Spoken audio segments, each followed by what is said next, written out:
Здравствуйте, друзья! Ох, непростой мистический музыкальный поток сегодня принес я вам как такой пример на разбор в очередной раз. Заранее прошу прощения за возможную игру ветра. Ветры молодые, озорные. Поделать с ними, конечно, я ничего не могу, потому что гуляют они вольно. Скорее всего, будут бить в микрофон. Но, знаете, возможно, это даже сегодня нам сыграет на руку и добавит некоторой атмосферы, потому что начало моего видео будет нести в себе такую воздушную стихию в большой степени. И сегодня я вам расскажу о такой достаточно тяжелой, действительно, композиции, непростом музыкальном потоке, и даже не в силу жанровой принадлежности, а в силу такой, знаете, большой энергоинформационной насыщенности составляющей. На самом деле, вот эта вот тема восприятия вот этих вот аспектов, она как раз-таки лежит даже не в призме вот этого вот там тяжелого звучания или легкого звучания, большого количества нот или маленького количества нот. Дело-то не в этом. Дело вот именно в самом, как я уже сказал, энергоинформационном наполнении. Да? То есть чем оно больше, толще, глубже, тем, собственно, сложнее бывает его считать, распознать, пропустить через себя, обработать, то есть выдержать этот напор.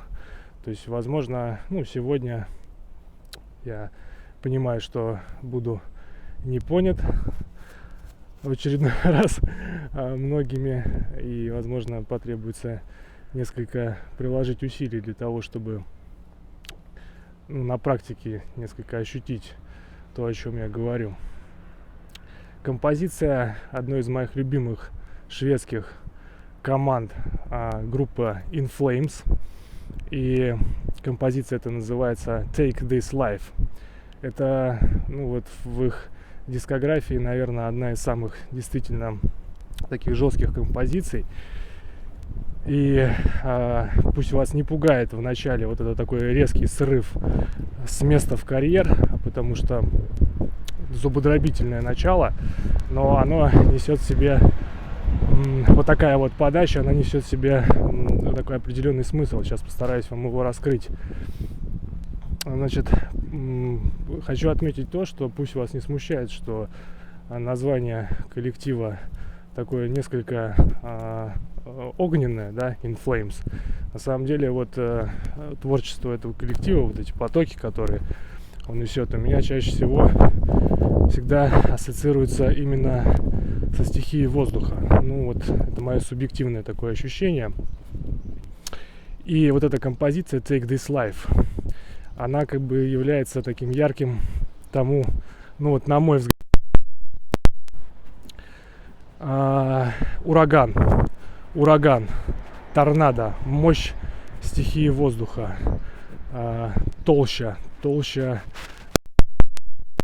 силы воздушной массы, которая закручивается вот в этом диком вихре, перемалывающем все внутри себя, разметающим все вокруг себя, вырывающим комья земли, такое, знаете, темно-синее небо и вот этот вот океан, буйство воздушных энергий. Вот что, на мой взгляд, в себе несет вот эта композиция, очень ярко это выражает. И, на мой взгляд, выразить вот эту буйство стихии и вот эту картину каким-то более другим образом в музыкальном ключе, достаточно сложно. То есть я считаю, что здесь вот эти духи справились с этой задачей очень и очень хорошо, действительно подчеркнули. Причем это, знаете, такой северный колорит, северный шторм. И вообще, творчество группы In Flames, оно у меня всегда ассоциируется и вызывает вот такие картины такой жесткой северной красоты. Вот эти заснеженные поля, стаи волков, пересекающие их, кружащие вороны, крики их над лесами, над скалами, холодные северные моря. Вот это все как раз отражается в творчестве коллектива In Flames и подобного рода им вот металлическим командам, о которых я вам часто также повествую и рассказываю. И вы знаете, вчера, когда я вот шел в этом потоке, слушал эту композицию, много раз слушал, ловил вот эти вот ощущения, эти образы. Вот на этом вокальном панче в припеве, вот этот Take this life, I'm right here, мне почему-то вот вчера именно вспомнилась эта старая сказка о падении Гипербореи, об этой драме, разыгравшейся в том зале тогда, и вот этот круговорот и буйство энергии, противостояние, да, вот эти вот вихрь энергии и плоти, и тот подвиг, который тогда был совершен тем молодым магом, вот как-то у меня вчера ассоциировалось очень хорошо вот с этой вот вокальной линией, вот с этой фразой, да, take this life, I'm right here, то есть давай, да, я готов на все, и я иду до конца, я делаю то, что должен. И в этом, знаете ли, на мой взгляд, есть такая большая сила. Хотелось бы еще, вот сегодня посмотрел видео Викинга, хочу отдать должное своему товарищу за вот попытки также разобраться во всех этих вот вещах, во всех этих аспектах звуковибрационных. Это действительно непростая тема, и даже когда более-менее вроде разбираешься в этом, все равно записывать ролики касательно вот этих вопросов достаточно тяжело, непросто. Поэтому навел меня на некоторые мысли. Я вот сегодня подумал в очередной раз. Вот часто вот эти разговоры, они вызывают комментарии серии вот, значит, касаемо там тяжелой музыки, допустим, совершенно банально вот эти, все это музыка зла, музыка плохая, не такая, ни в коем случае это слушать не надо, и вот есть вот такие-то примеры, и вот нам нужно только туда, и только так правильно, вот. Знаете, такая мне пришла странная сейчас мысль, наверное, не знаю, смогу ли я правильно ее вам донести. Вот как вы думаете, почему вообще происходит вот эта вот вся круговерть вот этого бытия, жизни, движения различных вот этих потоков энергии, движения душ вот в этой вселенной, как в низших аспектах, так и в высших своих? Почему в какой-то момент демоническое какое-то существо, допустим, дух, решает, что, слушай, да, что-то, наверное, хочу я как-то по-другому. Наверное, нужно попробовать двигаться как-то по-новому, иначе, испытать нечто иное, попробовать двинуться наверх, условно. И почему, допустим, условно, те же самые божественные сущности, высокие духи решают опуститься в более плотные материальные миры, или кто-то даже не то чтобы опуститься, а упасть глубоко, чтобы потом подняться, вернуться обратно или провести большое количество времени где-то в серединных мирах, таких как этот, получая определенный опыт. Вы знаете, если вот абсорбироваться от человеческого такого восприятия, есть такая совершенно банальная причина этому, как мне кажется. И называется она простым русским словом скука. Скучно, друзья. Скучно находиться в статике. Скучно находиться постоянно в одной и той же точке, какой бы она ни была. Слишком темной или слишком светлой, или наоборот какой-то усредненный. То есть, если нету вот этого движения куда-либо, то нету получения вот этого самого опыта. Соответственно, развитие останавливается. Ну, сколько времени по меркам Вселенной вы можете провести вот в определенном состоянии? Вот сидите вы там на этом троне внизу, на демоническом, и все у вас там, как мастер говорит, набили себе щеки, там нахапали, все потоки к себе стянули, и все, и сидим. Ну, как бы, сколько там, ну, 1000, ну, там, я не знаю, какой-нибудь 1 000 000 лет, ну, там, я не знаю, там, 100 миллионов лет, одного и того же. Дальше становится скучно, и, соответственно, нужно как-то двигаться. Вот и происходит вот этот, как бы, осознание этого момента, и происходит движение. То же самое и касаемо верхних аспектов.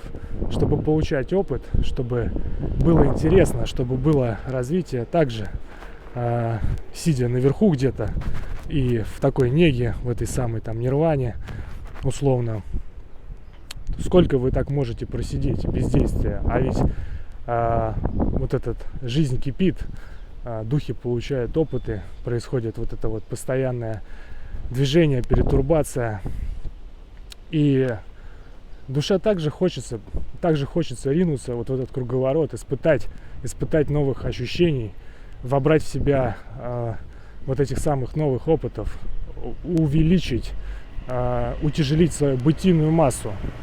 Вот, на мой взгляд, вот это такая простая вещь, и, казалось бы, на первый взгляд, скука, да, скучно, но сколько, возможно, в этом сокрыто смысла. Но это сугубо мой такой субъективный взгляд. Еще хотелось бы отметить касательно, вот Викинг сегодня тоже затронул этот момент, внутри жанров, тех же самых тяжелых металлических, огромное разнообразие форм. И вот, допустим, такие коллективы, как In Flames, они тяжелые, бесспорно, но они при этом, вот на мой взгляд,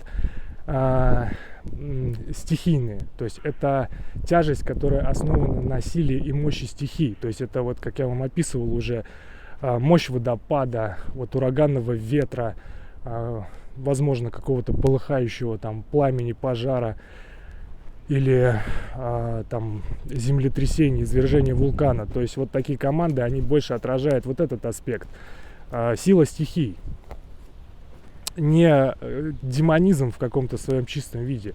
И вот для примера я вам просто приведу очень такой яркий образ. Есть такая польская команда, тоже очень известная. Называется она Бегемот. Ну, уже, в принципе, по названию вы понимаете, я думаю, многие, куда ветер дует. И вот это, например, яркий пример того, как четко проводится, причем очень четко проводится именно темный демонический аспект развития. Это талантливо, это непросто, это сложно, это глубоко, это